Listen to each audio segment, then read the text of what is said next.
Good morning बच्चों। आज हम पढ़ेंगे वर्ण। ठीक है, वर्ण किसे कहते हैं, यानी वर्ण और वर्णमाला। जैसे हम आपस में बातचीत करते हैं, जब हम कोई भी शब्द बोलते हैं तो हमारे मुख से जो ध्वनि निकलती है उसको हम वर्ण कहते हैं। जैसे चीता है तो ची प्लस ई प्लस ता प्लस आ यानी चीता। ऐसे शब्द छोटी छोटी ध्वनियों से वर्ण बनता है। जहाँ पर छोटी छोटी ध्वनियाँ होती हैं उनसे एक वर्ण की उत्पत्ति होती है, उसको हम वर्ण कहते हैं। आगे हम देखते हैं, जैसे हम बोलते हैं क, ख, ग, ये सब क्या हैं? ये हैं व्यंजन।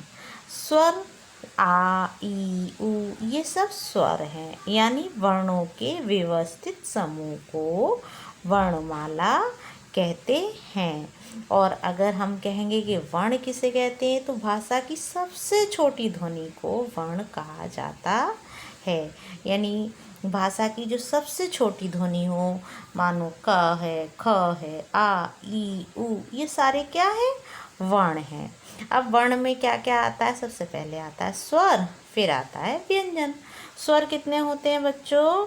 तो स्वर होते हैं 11 और व्यंजन कितने होते हैं तो उसके बारे में हम पढ़ेंगे।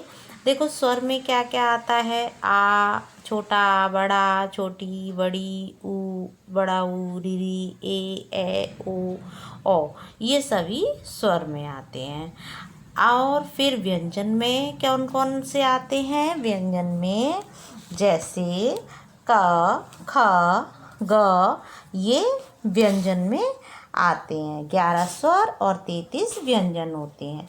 हर जो स्वर होता है वो आ जो होता है वो हर व्यंजन के साथ लगा हुआ होता है। जैसे हम बोलते हैं क, तो का में आ अपने आप आ जाता है, यानी व्यंजन जो होता है वो स्वर के आश्रित होता है।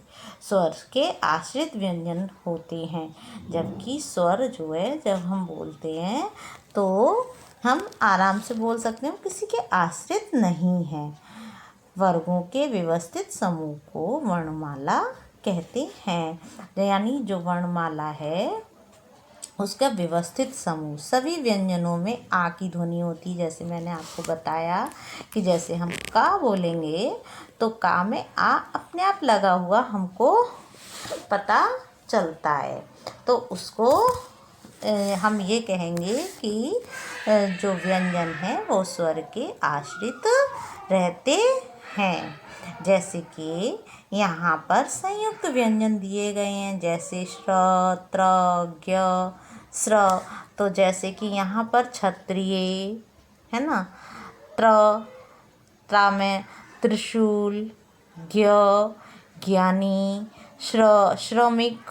तो ये जो हैं दो स्वरों के, दो व्यंजनों के मेल से जो शब्द बनते हैं उन्हें संयुक्त व्यंजन कहा जाता है।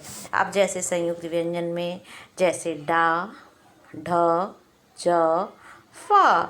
तो यहाँ पे जैसे डमरू, पकड़, ढोल, पड़ है ना, ढोलक या ढोल या पड़, जल, ज़मीन, फूल, फिल्म।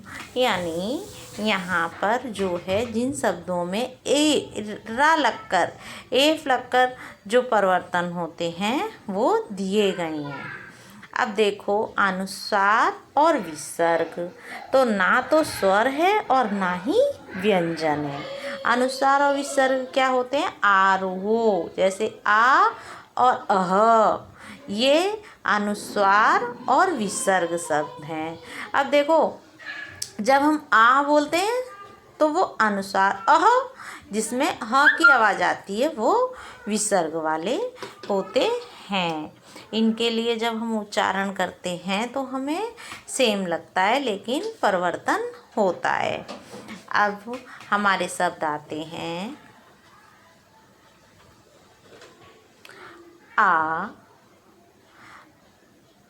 जैसे अंग है, इसमें पतंग, बंदर, झंडा, बंदूक। आ में प्रातः, नमन। तो हा जो लास्ट में जो उच्चारण हो रहा है, यानी जो बिंदियां लगी हुई हैं, तो डॉट होते हैं, उसका जब हम उच्चारण करते हैं तो प्रातः, नमन, नमन, हा का उच्चारण हो रहा है। है तो ये क्या है, आरोप वह शब्द हैं। ठीक है। अब देखो आता है चंद्र बिंदु में हम किस तरीके से प्रयोग करते हैं। तो जैसे लिखा है यहाँ पर दांत, चांद, सांप, मूंछ, ये चंद्र बिंदु वाले जो है शब्द हैं। चंद्र बिंदु वाले जो मात्राएं हैं उनको हम क्या कहते हैं, अनुनासिक। चंद्र बिंदु वाले को अनुनासिक बोला जाता है। अब जैसे कि आपके में लिखा हुआ है बाल, बॉल, है ना, डाल, डॉल, माल, मॉल। यहाँ पर जो है कैसे है, यहाँ पे एक अनुस्वर